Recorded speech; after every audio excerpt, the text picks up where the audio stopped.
It started with a letter that wasn't meant for me. At least, that's what I thought.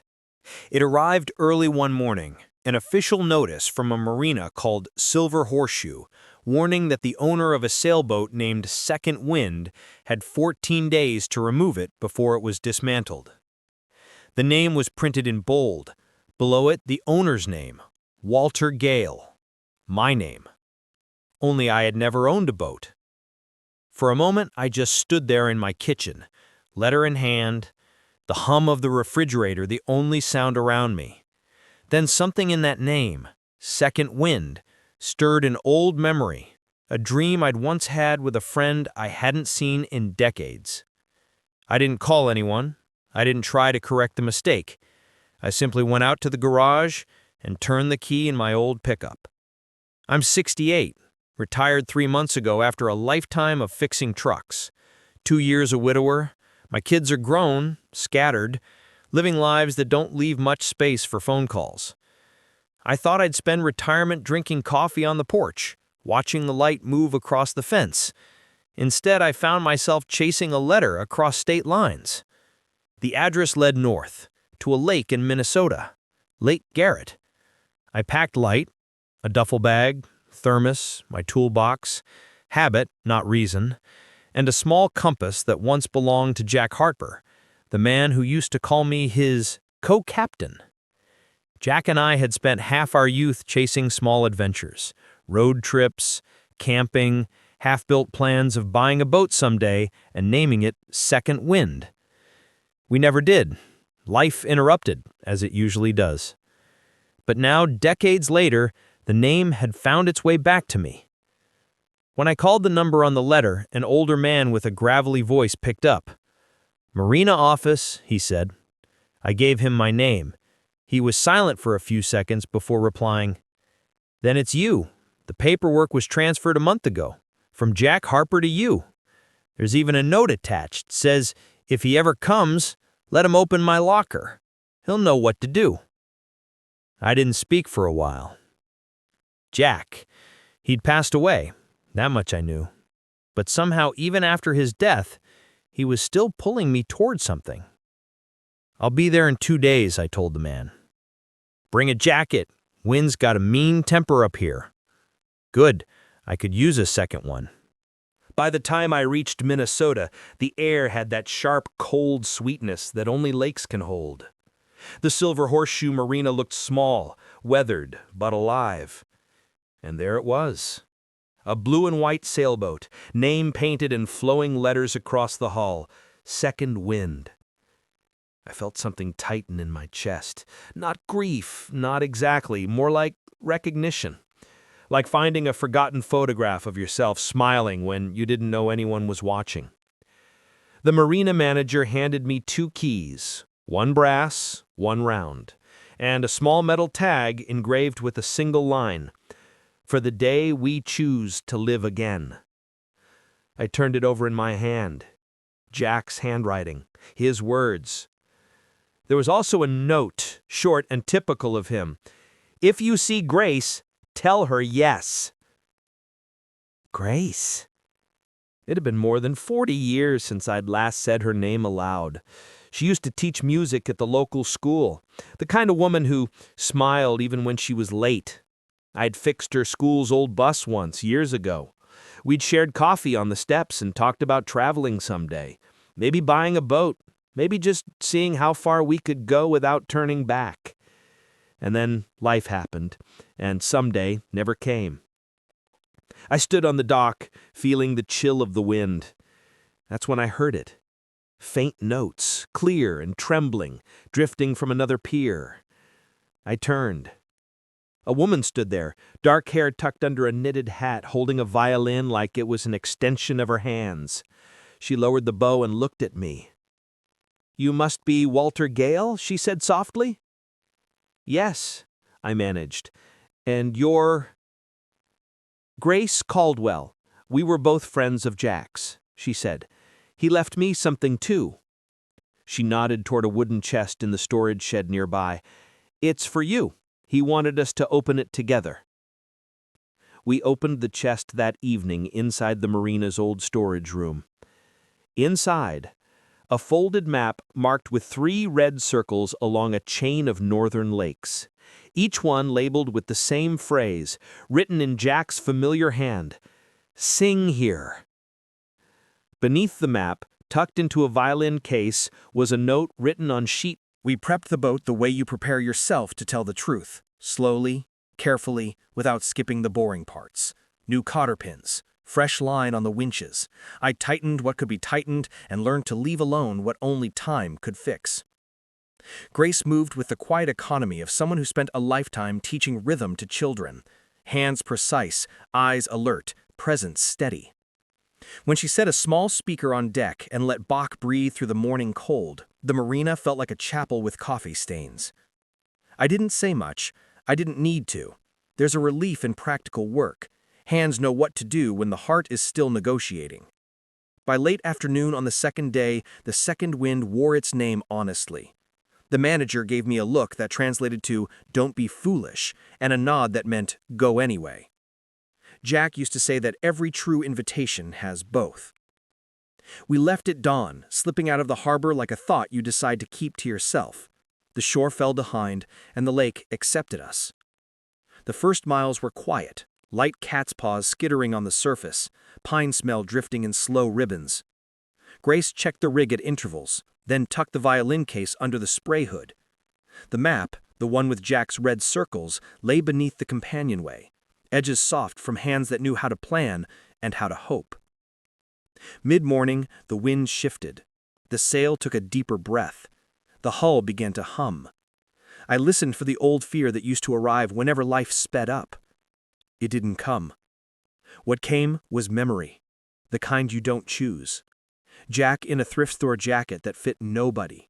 Grace on a summer step, tapping 6/8 time on her knee. My wife turning a coffee mug by the handle, a tiny orbit of ordinary love. People don't vanish. They redistribute. By noon, the sky changed tone, a darker blue that warned without drama.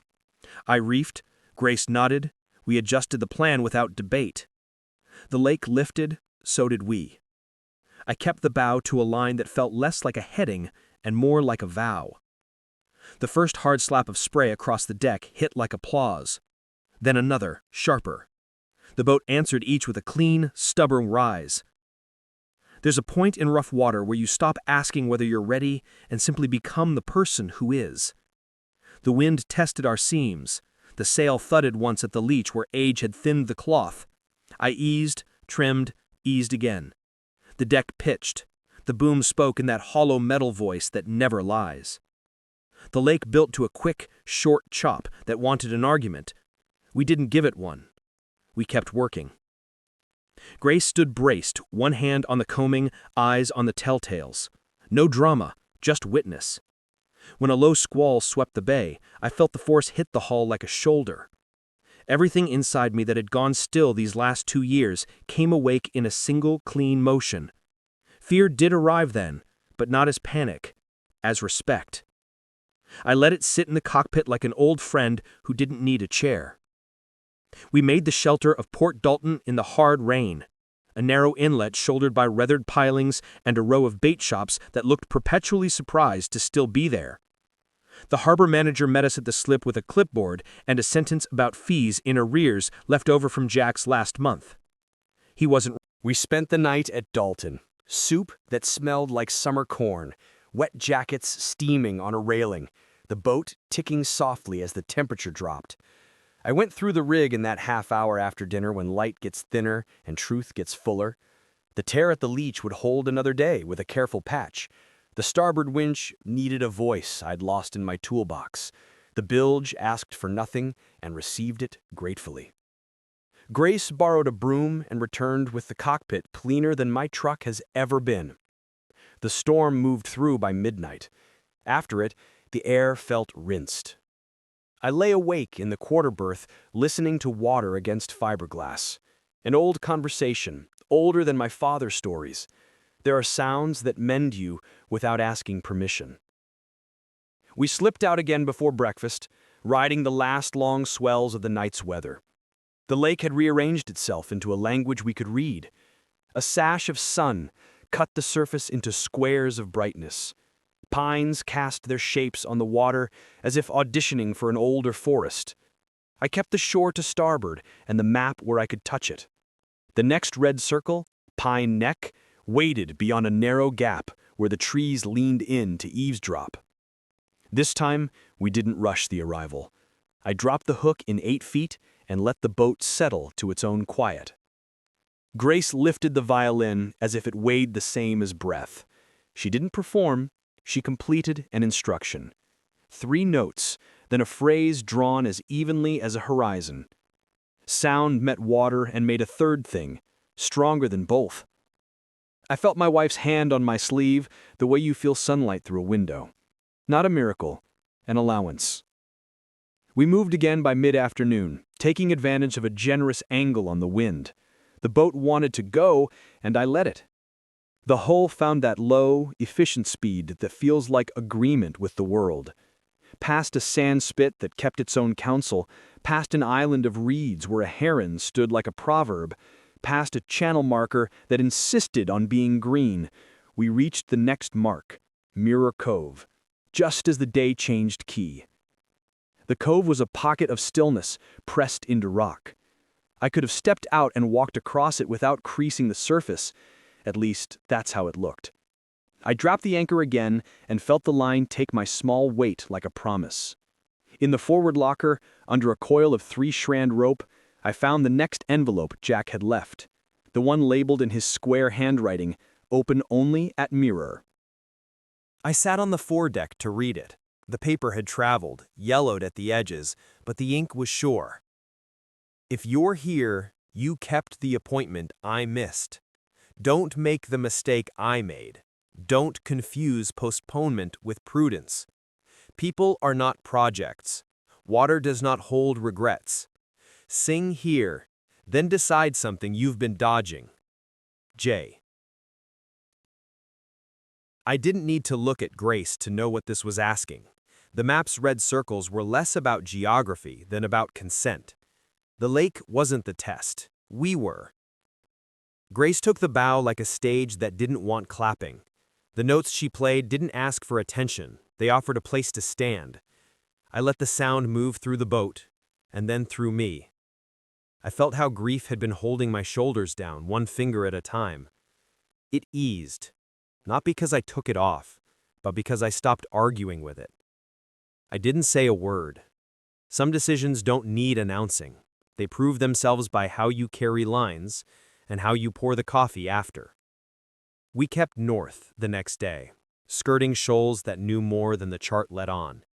Wind built honest, then leaned a little too hard as if to remind us who owned the furniture. I reefed again, this time early. The horizon bruised, the barometer agreed. We made a careful reach toward a sheltered notch of shoreline marked by a stump that looked like a preacher. By the time the rain came, we were where we needed to be. That squall didn't frighten me. I'd learned its edges. It checked our work, circled our choices, signed off. When it was done, the light returned with the quiet pride of a well-made chair. I looked at Grace and saw that the wind had given her a color you can't buy in a store. Something earned, not applied. The last red circle waited behind 2 granite shoulders. Memory Bay, Jack's name for a cove that wore the past the way lake stones wear lichen, without effort, without apology. We came in on a whisper, the second wind shrinking its wake to a thin line that vanished before it could be remembered. I set the anchor as gently as I could. There was one more envelope taped inside the lazarette, brittle with time. I opened it, sitting on the cockpit sole with my back to the companionway and my boots braced on a truth I finally trusted. If you made it here, you know the rest. Give the boat to the next person who needs it. Not to a kid hungry for speed, but to someone who thinks the good part is over. I left the paperwork ready. Sign where it hurts and where it helps. If you and Grace find each other at last, say yes out loud. J. I read it twice. I put it down. The bay held the echo. That evening we cooked quietly. The stove ticked. The cabin warmed 1 degree beyond necessity. I logged the miles without noting the ending. Some finishes don't like punctuation. The map lay beside the logbook. The red circles looked less like goals and more like the fingerprints of a friend who refused to let go until I could.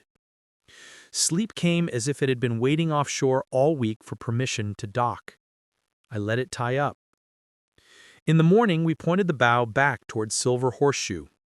The return wasn't retreat, it was delivery.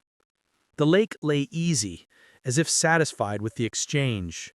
Fear for use, postponement for presence, solitude for a kind of company that doesn't need to be explained.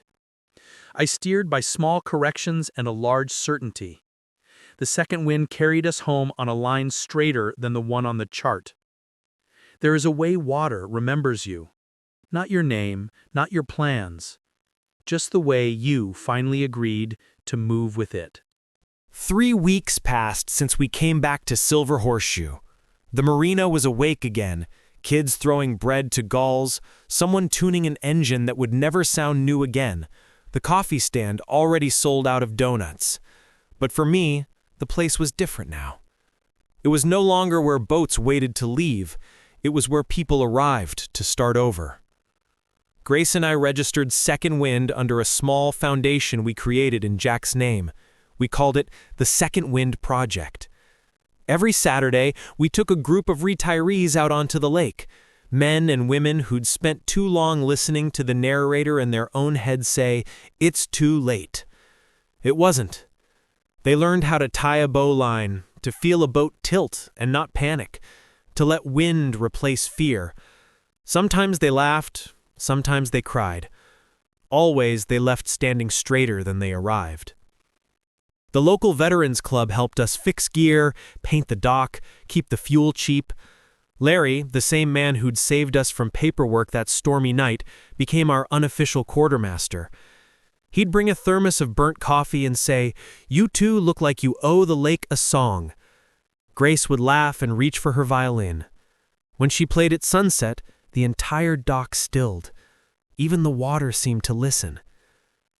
I started writing again, not journals this time, but letters to people who'd drifted out of my life. Some I sent, some I burned quietly on the grill at night. Fire understands closure better than mail ever will. Grace painted a sign for our dock, "Catch your breath here." No one walked past without reading it out loud.